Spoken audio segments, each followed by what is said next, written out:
오늘 악은 그 정도로 충분합니다 라는 제목으로 베드로전서 4장의 말씀을 선포합니다. 세상에는 두 종류의 사람밖에 없습니다. 어떤 사람일까요?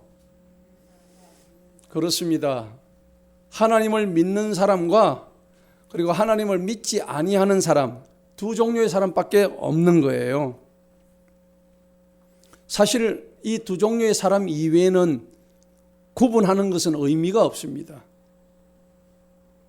왜냐하면 우리가 이 땅에서 잘 살든 못 살든 그리고 잘났건 못 났건 간에 그저 한 100년 살다가는 짧은 이 인생 아닙니까? 그런데도 우리는 내일 일을 알 수가 없어요. 5분 뒤의 일을 알 수가 없습니다. 하나님이 오라고 하시면 우리는 가야 돼요. 화무 11홍이라고 아무리 예쁜 꽃도 10일을 넘기지를 못해요. 아무리 좋은 것을 우리가 먹고 건강한다 할지라도 하나님은 우리에게 생로병사하라고 다 명하셨어요. 때가 되면 다 주님 앞에 가야 되는 거예요. 그래서 우리가 죽어서 가는 것은 성경에 있는 말씀대로 천국과 지옥밖에 없습니다. 천국과 지옥 그 중간지대는 없습니다. 천국에 못 가면 지옥에 가야 되고 지옥에 안 가면 천국에 가는 거예요. 그런데 믿는 사람은 어떤 사람이냐? 예수 그리스도 안에 있기 때문에 누구나 새로운 피조물입니다. 할렐루야. 지금 이 순간 우리에게 가장 중요한 것은 안 믿던 우리가 지금 믿는 사람이 된 거예요. 할렐루야. 신앙 공동체 안에서 저 사람이 잘 믿고 못 믿고 이거 내가 판단할 문제가 아니라는 겁니다. 그래서 성경은 먼저 된 자가 나중된다 했어요. 그리고 나중된 자가 먼저 된다고 했어요. 내가 먼저 믿었다고 자랑할 거 아무것도 없어요. 누구의 간정처럼 저분이 천국 가 있을 분이라고 생각했는데 막상 가보니 지옥에 떨어져 있더라. 우리가 그렇게 손가락질을 지옥 갈 자라고 생각했는데 알고 보니 천국에서 웃고 있더라. 그런 얘기를 많이 하잖아요. 바울이 다메섹 도상에서 그렇게 변화가 되었고, 여러분 베드로가 주님을 그렇게 부인했는데 주님을 위해서 거꾸로 십자가에 매달려서 순교를 했던 사람이에요. 누구도 알 수 없는 거예요. 우리 인생의 변화는 누구도 알 수가 없어요. 그런데 정작 중요한 것은 그 수많은 사람 중에 내가 예수 믿고 하나님 믿고 지금 변화되어 있는 이 모습이 얼마나 기적입니까? 아멘. 할렐루야. 아멘. 이게 기적이 아니고 뭐겠습니까? 우리가 하나님을 믿고 회개하고 이 자리에 앉아 있는 게 감사지요. 사실 오늘 여기에는 이 기적의 주인공들이 다 앉아 계신 겁니다. 할렐루야. 맞습니까? 그러니까 우리가 인사를 안 할 수가 없어. 우리 옆 사람을 보고요, 진짜 우리가 기적의 주인공 맞지요? 한번 인사도 당신의 기적의 주인공입니다. 그렇습니다. 여러분들이 기적의 주인공이에요. 내가 기적의 주인공이라고. 21일간 다니엘 기도를 했는데 여러분 거기를 보면서 야, 저 사람처럼, 저 사람이 바로 내가 기적의 주인공입니다. 그런데 막상 기적의 주인공의 얼굴을 보니까 상대가 얼굴이 까칠해요. 아주 메말랐어요. 저 사람이 기적의 주인공일까 할 정도로. 그런데 우리가 기적의 주인공이라고 인정하기로 마음을 가지는 순간 어떻게 될까요? 진짜로 우리는 상대가 새롭게 보이기 시작하는 거예요. 왜? 사람은 자기 마음에 따라 가지고 만사가 달라지거든요. 그렇잖아요.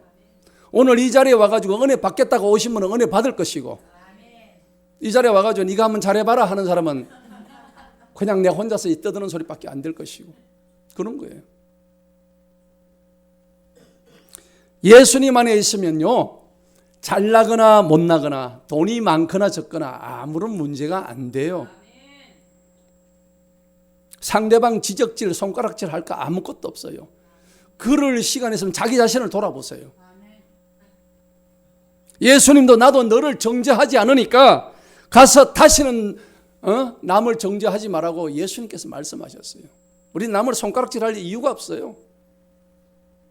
손가락질을 하는 이 손가락 한 대신에 세계는 자기를 향해라고 이렇게 하는 거예요.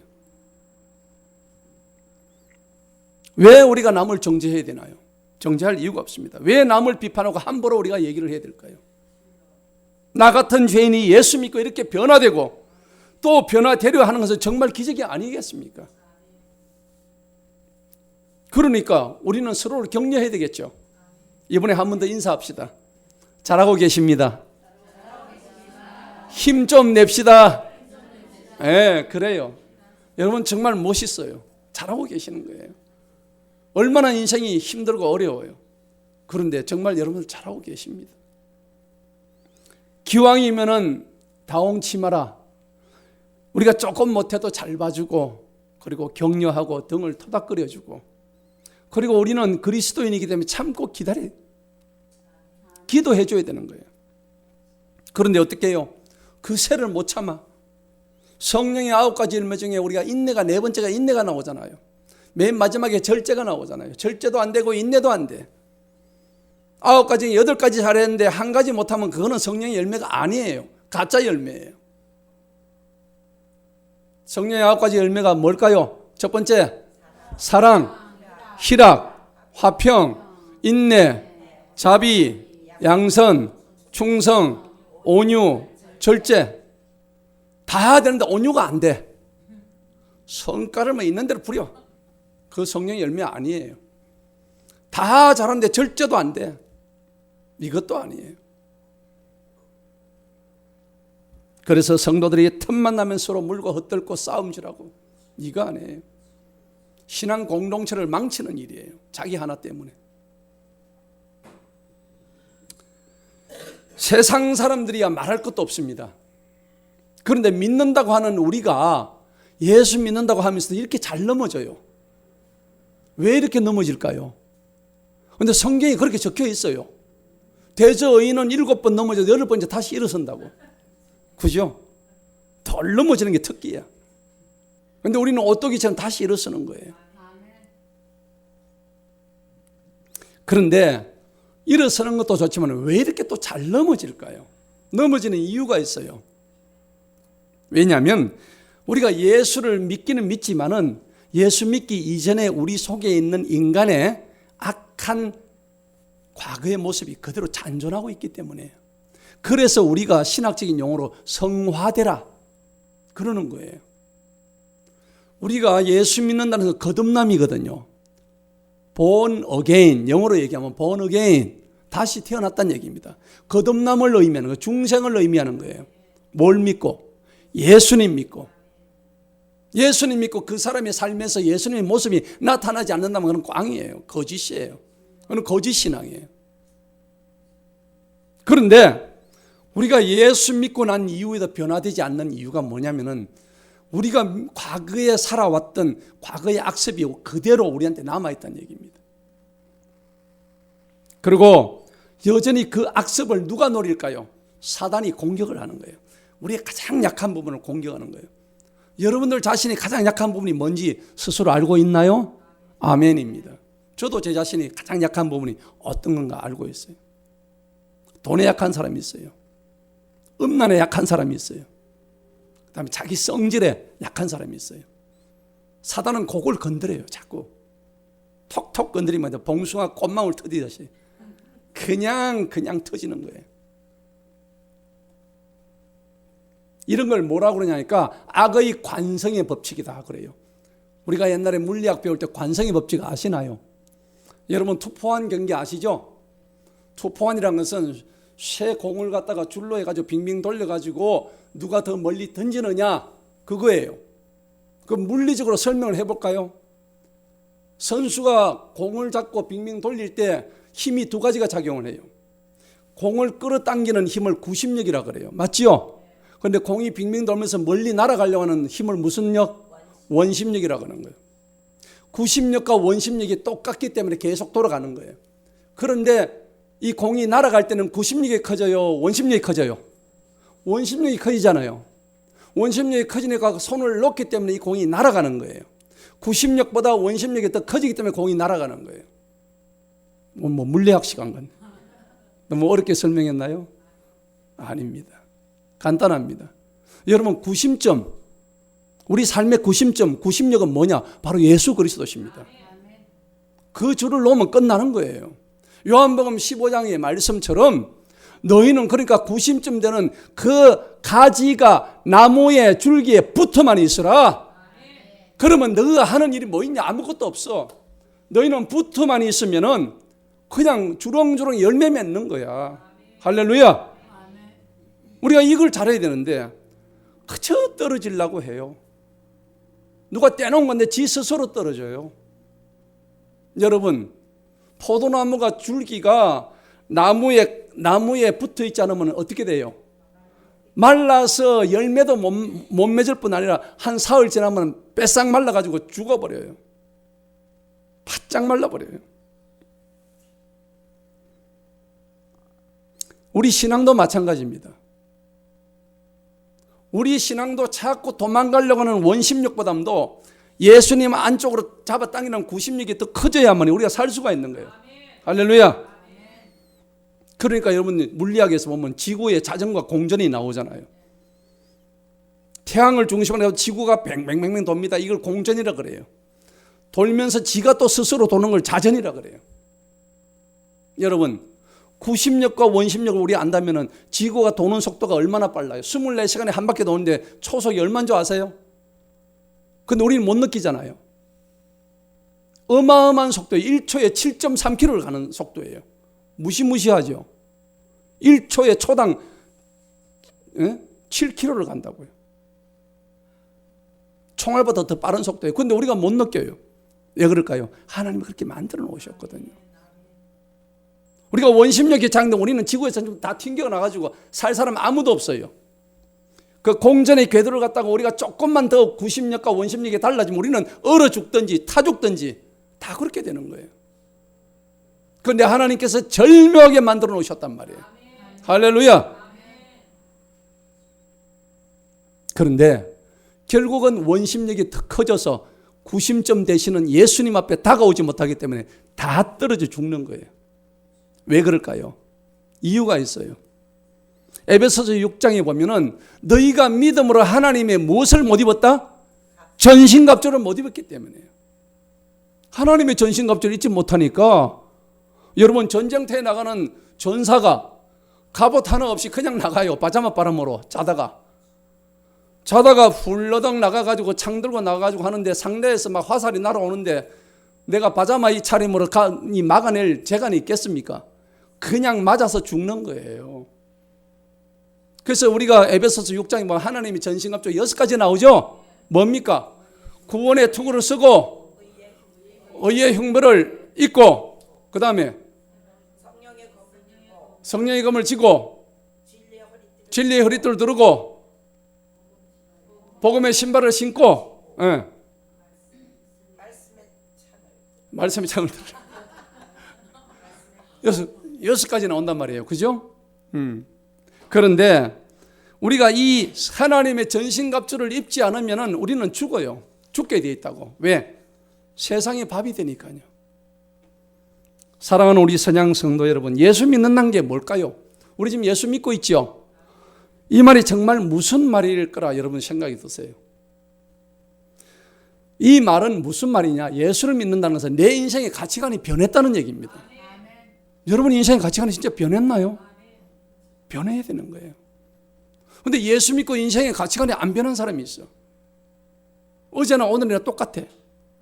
예수님은 어제나 오늘이나 동일하신 분인데 우리는 어제나 오늘이나 나쁜 걸로 똑같아. 변하지를 않아요. 그럼 예수 믿는다고 할 수가 없는 거예요. 아무런 생각 변화 없이 삶의 열매 없이 여기 앉아있다면 왜 여기 옵니까? 시간 낭비예요. 안 와도 돼요. 내가 여기 온다는 것은 내 삶의 가치관을 바꾼다는 얘기입니다. 내 기분과 감정대로 신앙생활 할 것 같으면 차라리 세상 나가지고 그냥 그 기분과 감정대로 사는 게 낫지. 하지만 그건 아니잖아요. 여러분, 오늘 우리가 베드로전서를 읽었죠. 베드로전서를 지은 사람이 누구예요? 베드로잖아요. 맞죠? 기록한 사람이 베드로죠. 하나님의 영으로 썼는데 그것을 기록한 사람이 베드로예요. 사도 베드로예요. 여러분, 이 사람이 어떤 사람이에요? 주님을 믿는다고 하면서 예수님의 제일 수제자였어요. 제일 우두머리였어요. 제자 중에서 제일 대빵. 그런데 이 사람이 예수님이 십자가 지신다고 지금 골고다를 행사 가는데 자기는 예수님으로도 몇 번요? 3번씩이나 예수님을 부인했다고요. 아니, 수제자라는 사람이 이 정도인데 우리는 어떨까요? 예수님 수제자가 이 정도라고요. 우리는 거기 따라가면 아마 금방도 못 갈 거예요. 제가 지난주 손양원 목사님 얘기했는데, 손양원 목사님은 자기 아들 둘이를 죽인 그 안 목사, 그 원수를 목사로 만들었잖아요. 그런데 이 베드로는 그렇지 않았어요. 완전히 그냥 예수님을 면전에서 난 저 인간 모른다고 아주 그냥 욕까지 해가면서, 그렇게 해야 강력하게 부인이 되거든요. 그런데 3번씩이나 부인했던 그 베드로가 성격이 어떻게 했냐면 정말 까칠했어요. 그리고 성격은 얼마나 급합니까? 그냥 막 세상말로 아주 더러운 인간이었어요. 성격이. 우리 여기도 계시죠? 예. 아멘. 그랬던 그가 AD 67년도에 베드로 전후서를 기록하게 됩니다. 예수님 승천하시고 한 30년 뒤에, 37년 뒤에 이 베드로 전후서를 기록을 해요. 그리고 정작 자신은 그 한 해 뒤에 AD 68년도에 십자가에 거꾸로 매달아가지고 순교를 당합니다. 요거 쓰고 1년 만에 죽어요. 자신의 죽음을 직감한 거예요. 이 베드로서에 가면 뒤에 보면 자신의 죽음을 직감한 말씀들이 많이 나와요. 여러분, 베드로가 왜 이렇게 바뀌었을까요? 다시 말하자면 예수 믿고 그의 인생의 가치관이 뒤바뀌었다는 얘기입니다. 할렐루야. 가치관이 바뀌었다는 것은 생각이 변화됐다는 얘기입니다. 예수님 믿고 생각이 변화되지 않으면 아무런 의미가 없어요. 꽝이에요. 생각의 변화, 관점의 변화, 학문적으로 얘기하면 패러다임의 변화를 가져온 거예요. 저와 여러분들은 그리스도인입니다. 그리스도인을 한마디로 정의하자면 뭘까요? 뭐가 그리스도인일까요? 여러분, 정의할 수 있어야 돼요. 그리스도인이란 것은 나의 삶과 나의 생각과 나의 행동이 누구한테 있다고요? 누구 안에 있다고요? 예수 그리스도 안에 있는 사람을 그리스도인이라고 얘기하는 거예요. 내 한마디 말이라든지 조그만 행동 하나라든지 내 삶의 전부가 예수 안에 있는 거예요. 영어로 얘기하면 in Christ, 예수 안에 있다는 거예요. out of Christ가 아니에요.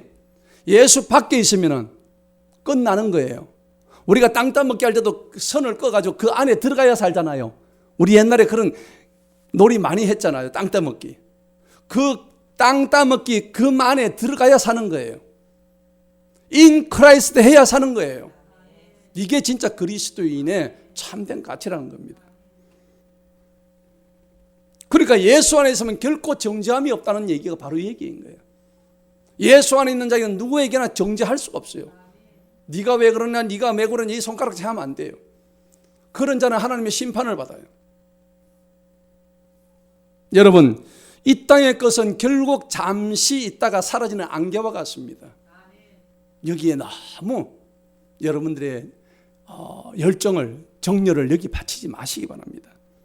내일을 알 수가 없기 때문에 우리가 자랑할 것도 없어요. 5분 뒤를 알 수가 없습니다. 그러니까 우리가 겸손하라 그랬어요, 성경에. 신앙생활은요, 결국은 보이지 않는 것과의 영적인 싸움입니다. 전쟁입니다. 맞습니까? 신앙생활은 한마디로 영적 전쟁하는 거예요. 지금 저와 여러분 영적 전쟁하고 있는 중이에요. 그 신앙의 발전과 성숙이란 것은 영적 싸움에서 우리가 이기느냐 지느냐 이 두 갈래 길에 놓여져 있는 거예요. 여러분 오늘 여기 이기려고 오셨죠? 그런데 영적 싸움은요, 누구하고 싸울까요? 마귀하고 싸우는 거예요. 그래서 성경은 에베소서 말씀에 우리의 싸움은 혈과 육이 아니다 그런 게, 예를 들어서 우리의 싸움이 힘센 사람하고 가가지고 서로 주먹질하고 다투는 이런 싸움이 아니란 말이에요.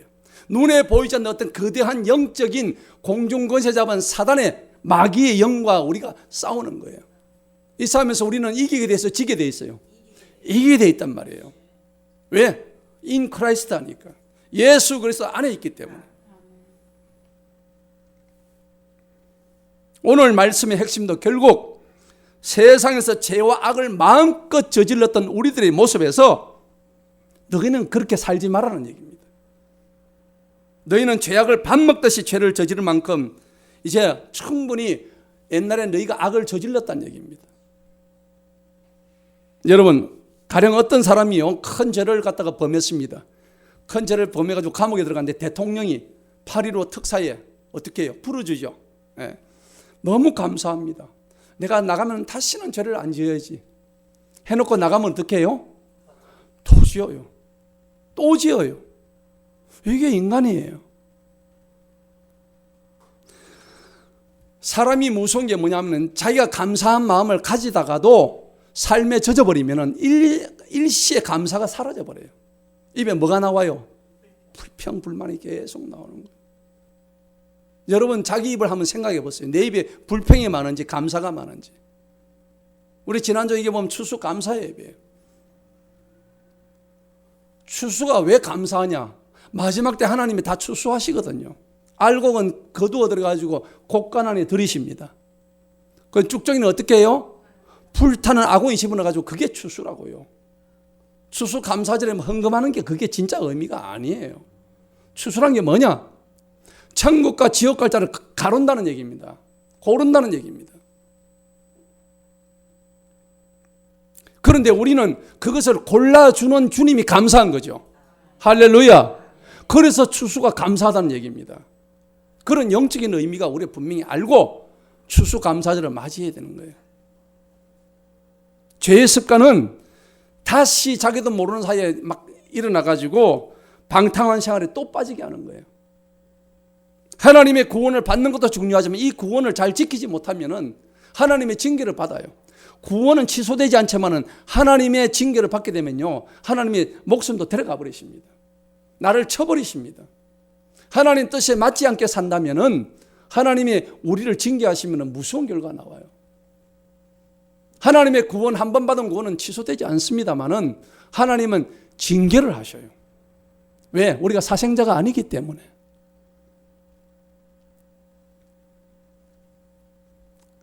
사람들이 참 불행하게도 감옥 후에 나와가지고 자기도 모르는 사이에 어떤 사람은 범죄를 또 하는데 이유가 뭐냐고 물어봤더니 옛날에 감옥에 있을 때 더 그리웠다고.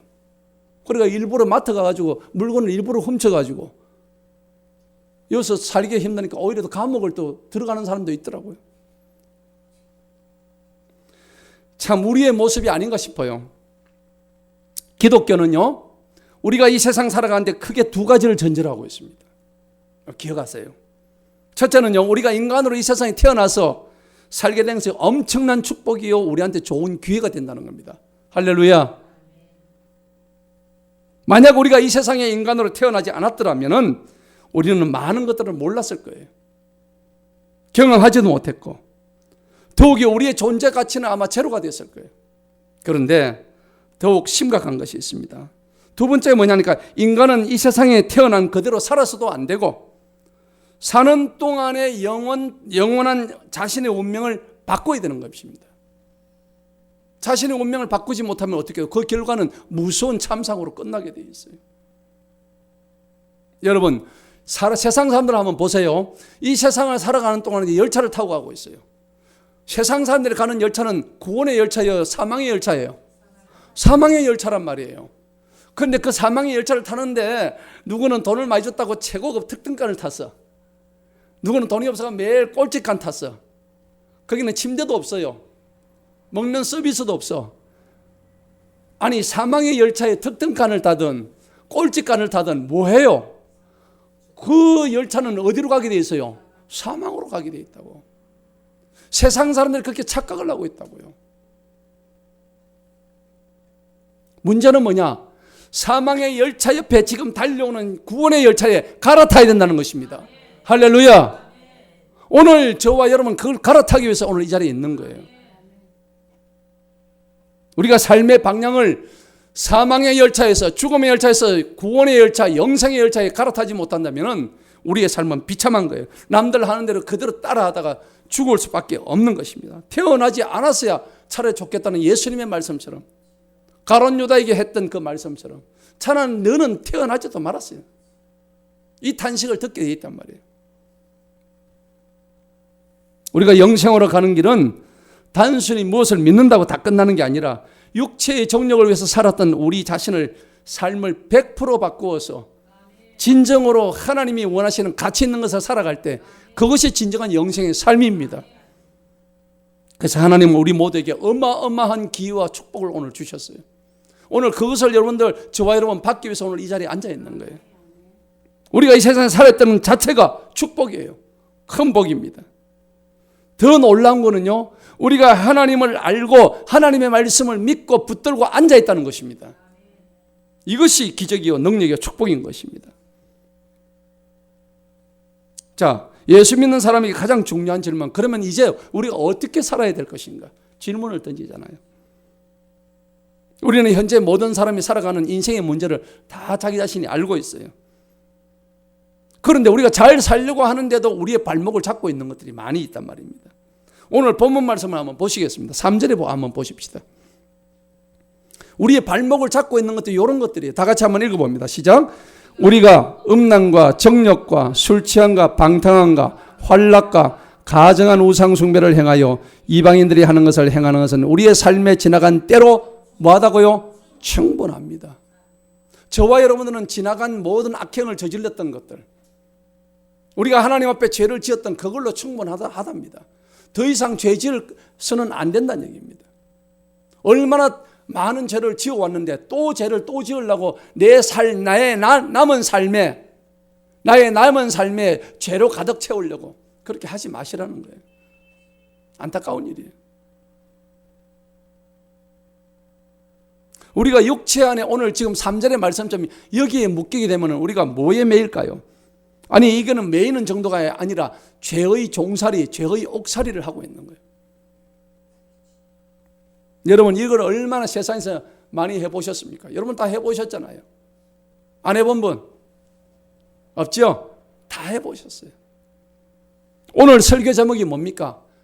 악은 그 정도로 충분하답니다. 그렇죠? 그 정도로 충분해요. 악은, 내가 저질렀던 악은 그 정도면 이제 끝내야 될 때가 왔다는 겁니다. 할 만큼 다 하지 않았습니까? 해볼 만큼 다 하지 않았습니까? 아직도 악이 부족한가요?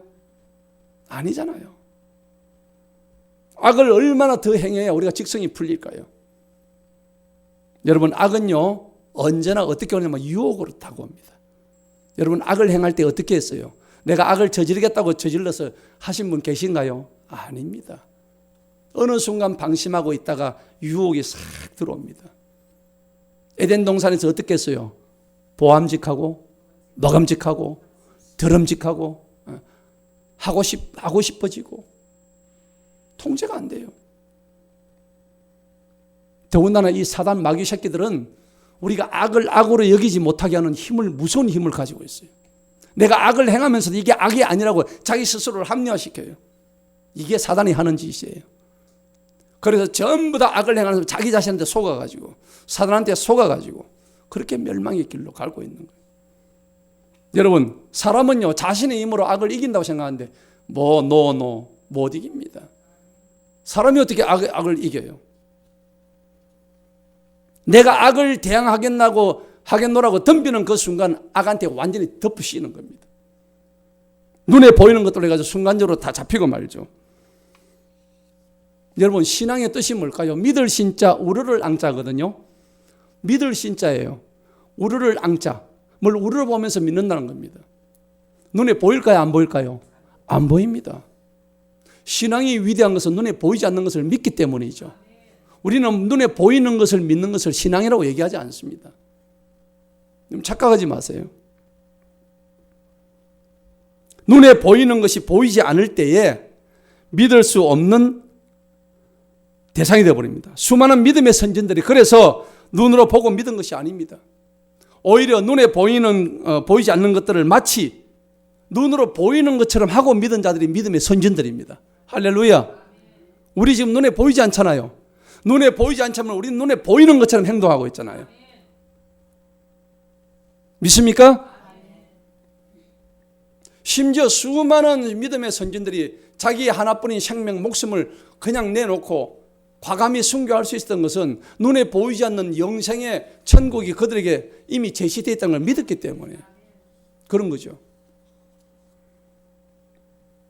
그것이 진정한 가치고 진리고 인생의 한계와 허무함을, 육체의 한계와 허무함을 이미 다 깊이 깨닫고 있었다는 겁니다. 여러분, 불가에 부처도 인생은 뭐라 그랬어요? 고해라고 그랬잖아요. 괴로움의 바다라고 그랬어요. 위대한 사람이에요. 부처는 위대한 깨달음의 각성의 사람인데 정작 이 부처는 궁극적인 진리에 도달하지는 못했어요.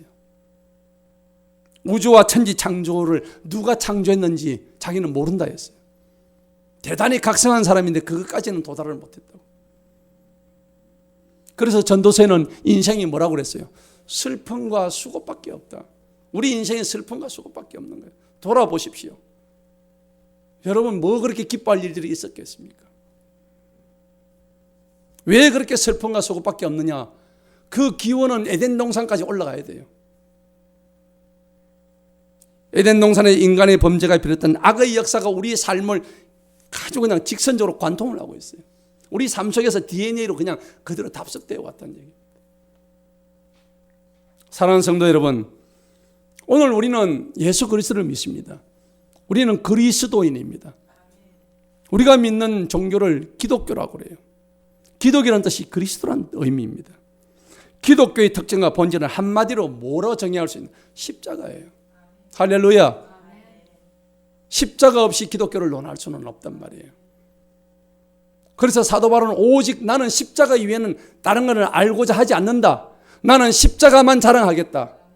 날마다 노래했어요. 여러분, 십자가는 무엇을 상징할까요? 십자가는 자기 몸의 삶의 흔적, 십자가의 흔적을 가진다고 바울은 고백했는데, 이 기독교는 진리의 십자가를 바라보며 믿음으로 구원받기 원하고 죄사함으로 진정한 자유를 얻기 원하는, 그래서 내 삶의 참 기쁨을 누리기 위한 십자가의 종교가 바로 기독교라는 겁니다. 그래서 예수님이 지신 그 십자가에는 여러분 좋은 것만 있었을까요? 아니죠. 십자가에 좋은 것만 있는 게 아니에요. 그 예수님의 십자가를 보면 피가 묻어 있어요.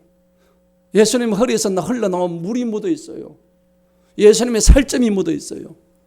예수님의 땀도 묻어 있어요. 엄청난 고난과 시련과 고통과 수고와 슬픔과 아픔이 그 십자가에 묻어 있단 말이에요. 그런데 우리가 그 십자가를 노래하고 있잖아요. 우리는 그 십자가를 노래하면서 정작 자기는 그 십자가를 지려고 하지 않아요. 오늘 본문 1절을 보시기 바랍니다. 그리스도께서 우리를 위해 육체로 고난을 받으셨대요. 우리를 위해서 육체로 고난을 받으셨는데, 여러분, 예수님이 받으신 고난과 고통의 차이를 아세요? 여러분, 고통과 고난은 달라요. 고통이 뭘까요? 고통은 아이고 머리야 두통이 오고 이빨이 아파서 치통이 오고, 그래서 육체의 아픔입니다. 그리고 누구한테 배신당할 때는 어때요? 마음이 아프죠. 이게 고통이에요. 육체와 정신의 고통이 오는데 그냥 그걸로 끝이에요. 고통은. 그런데 고난은 어떤 거예요? 고통 뒤에 어떤 하나님이 주시는 뜻을 알게 하는 게 고난의 힘이란 거예요. 그래서 고난은요, 요셉의 고난, 욥의 고난, 바울의 고난, 베드로의 고난, 예수 그리스도의 고난까지 있는 거예요. 오늘 이 고난이 나의 고난이 되시기를 축원합니다.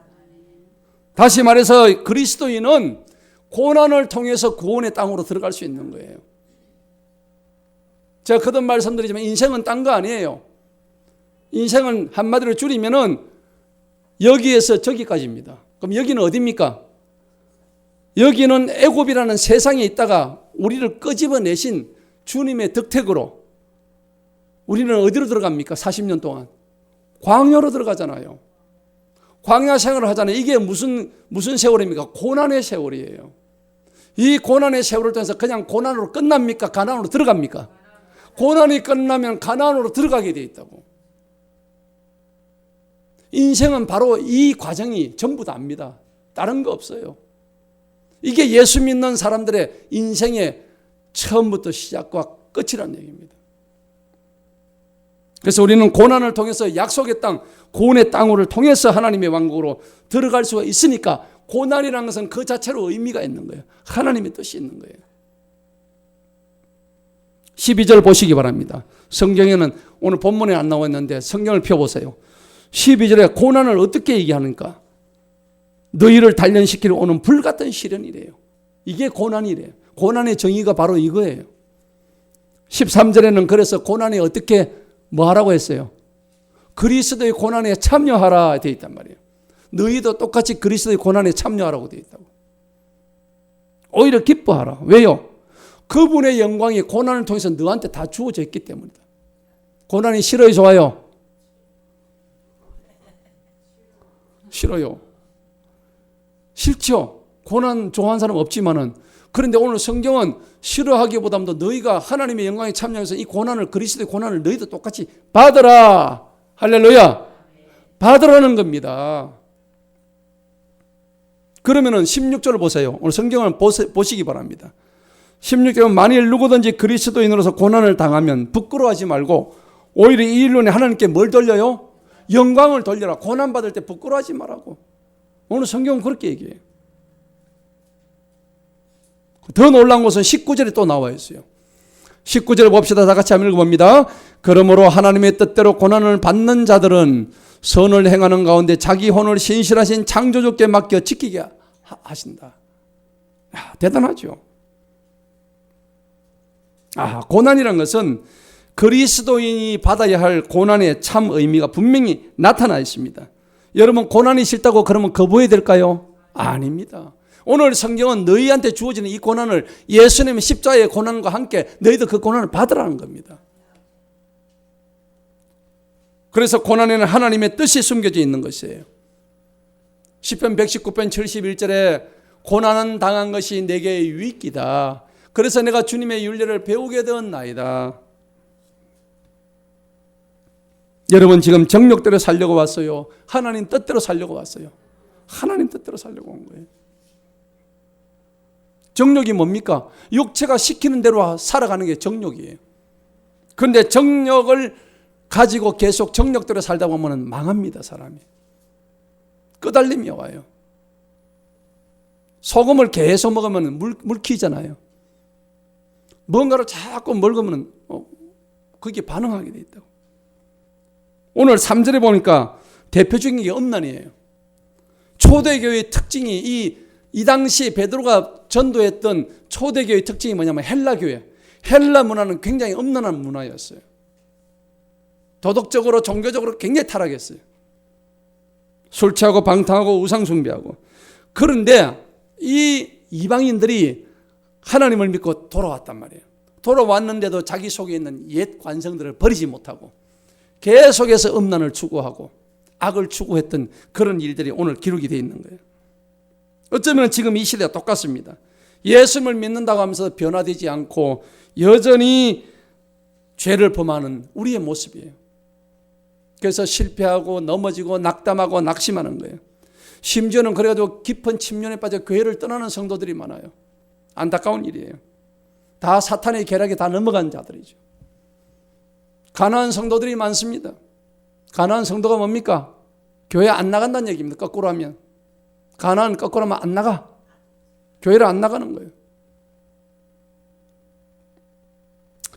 성도 여러분, 우리에게는 죄를 이길 힘이 없습니다. 분명히 말씀드립니다. 내가 죄를 안 지으려고 하는 것도 물론 중요하지만 그래가지고는 죄를 못 이겨요. 어떻게 하면 죄를 이길까요? 내가 예배의 자리에 나오게 되면은 하나님을 더 가까이 하려고 애를 쓰게 되면 죄는 자동적으로 멀리하게 되어 있다는 것입니다. 할렐루야. 내가 죄를 못 이긴단 말이에요. 우리 인간은 죄를 못 이겨요. 하나님의 전신갑주를 입고 성령님이 내 안에 계셔야만이 그 죄를 이길 수가 있지. 그래서 우리가 사망의 열차를 구원과 생명의 열차로 갈아타야 되는 거예요. 예수님을 믿는 순간 내 죄의 사슬고리가 끊어지게 돼 있다고. 옛날에는 내가 죄를 지으면 도망할 데가 없었어요. 이제는 죄를 지어도 도피성이 생겼어요. 누구예요? 예수님이 생긴 거예요. 나한테 예수님이 계신 거예요. 죄사슬이 끊어지는 순간, 내가 복음을 믿는 순간 내 죄의 사슬만 끊어진 게 아닙니다. 이제는 정욕으로 달아나서 멀리 새로운 곳으로 도망쳐야 돼요. 그곳이 어디냐? 바로 예수님이 계신 곳입니다.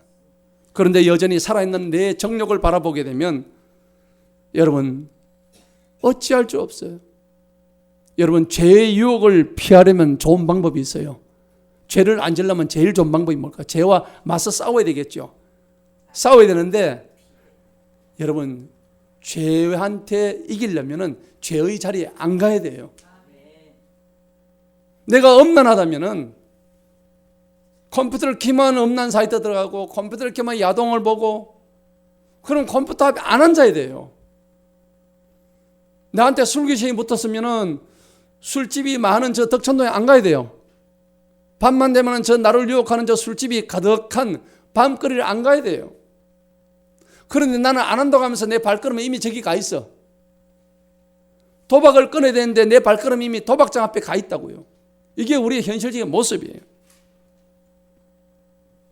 무장도 안 돼 있는데 나가면 죽습니다.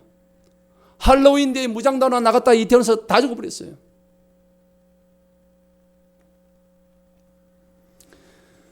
오늘 성경 말씀 보니까는 4절에 봅시다. 그러므로 너희가 그들과 함께 동일한 방탕에 휩쓸리지 아니도록 해라. 그런데 세상 사람들은 어떻게 해요? 동일한 방탕에 휩쓸리지 않으니까 너희를 보고 오히려 비방한다고. 야, 니 옛날에 내하고 같이 놀았는데 이제 와서 보니까 예수 믿는다고 아예 그냥 우리하고 연락도 안 하고, 이 나쁜 놈아. 그게 비방이 무서워서 다시 또 돌아가는 사람이 있어요. 아니에요. 우리는 세상 연락 다 끊고 살아도 더 이상 외롭거나 고독하지 않습니다. 7절을 한번 보십시다. 다 같이 한번 읽어봅니다. 시작. 오직 모든 것들의 마지막이 가까웠으니 그러므로 너희는 정신을 차려 깨어 기도하라. 만물의 마지막이 가까워졌대요. 정신 차리고 기도하셔야 됩니다. 8절에는 무엇보다 열심히 서로 사랑할지니 이는 사랑이 허다한 죄들을 덮는다고 했습니다. 9절 봅시다. 서로를 대접하되 불평하지 않고 해라. 여러분, 우리는 대접받기를 좋아해요. 남한테. 그런데 성경은 뭐라고 얘기합니까? 남을 대접해라. 네가 대접받고 싶은데 너도 남을 대접해라. 네가 먼저 대접해라. 불평하지 마라. 네가 먼저 더 겸손해라. 네가 먼저 상대방 밑으로 들어가라. 그러면 내가 때가 되면 너희를 높여주겠다고 약속하시닙니다. 할렐루야. 그리고 오늘 마지막 절 11절을 봅시다. 다 같이 한번 읽어봅니다. 시작. 만일 누가 말하려거든 하나님의 말씀을 하는 것 같이 말하고 누가 섬기려거든 하나님께서 주시는 능력을 하는 것 같이 하라. 아멘. 자, 그렇게 나와요. 자, 이 모든 일에 결국 하나님께서 예수님을 통해서 영광을 받으시게 한다는 겁니다. 우리가 하나님의 일을 한다는데 정작 말은 사람 말을 하고 있어요. 안 돼요. 우리가 말을 할 때는 하나님이 하시는 말씀처럼 하고, 우리가 어떤 일을 할 때는 하나님의 공급하시는 힘으로 봉사하고 섬기시기 바랍니다.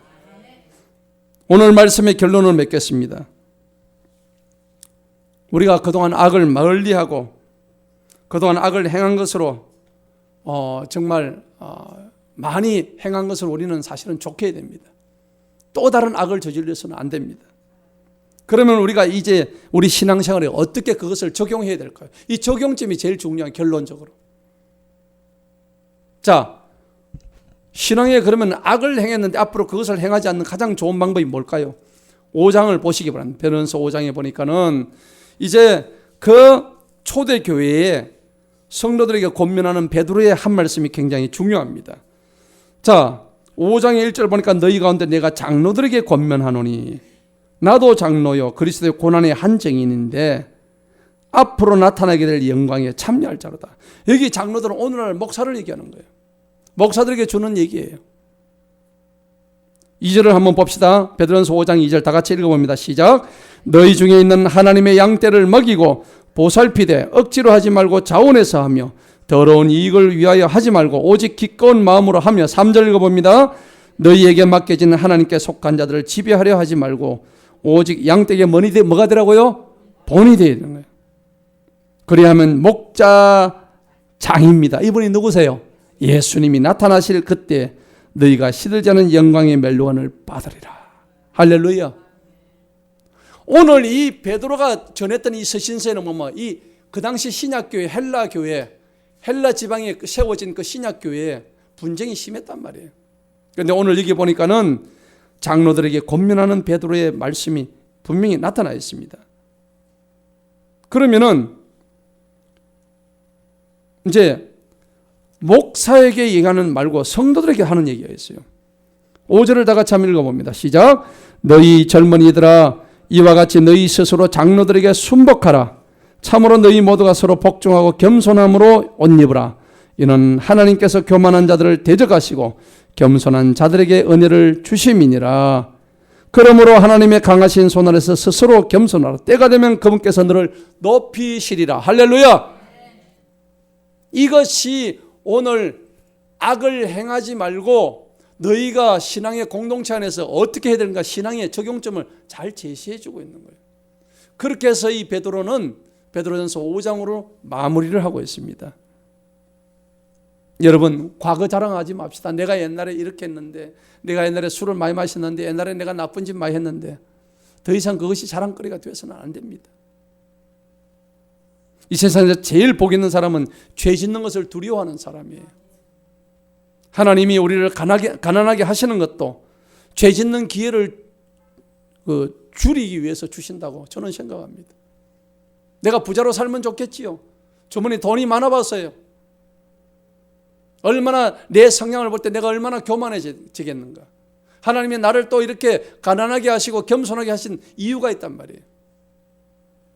우리는 모든 정욕을 죽이고 하나님 뜻대로 산다면 나의 행복은 어디 있는 두려움이 있지만은 여러분 모세의 삶이 불행했습니까? 다윗의 삶이 안 좋았습니까? 하나님은 최고로 존귀하고 가치 있는 삶을 그들에게 주신 것처럼 우리에게도 최고의 삶을 허락해 주실 것입니다. 이제 우리는 뒤를 돌아보지 맙시다. 쟁기를 잡고 뒤를 돌아보는 자는 하나님 나라에 합당하지 못하다고 성경은 말씀합니다. 앞의 일도 하나님께 맡기시고 지나간 일은 다 잊어버리시고 누구든지 주님 안에 있으면 새로운 피조물이라 했기 때문에 우리 육체 안에 하나님 말씀과 하나님 마음으로 충만케 해서 모두 승리하는 이때까지 내가 저질렀던 악은 이 정도로 충분하다고 선언하시고 이제는 완전히 주님 앞으로 돌아가는 저와 여러분 되시기를 주님의 이름으로 축원합니다.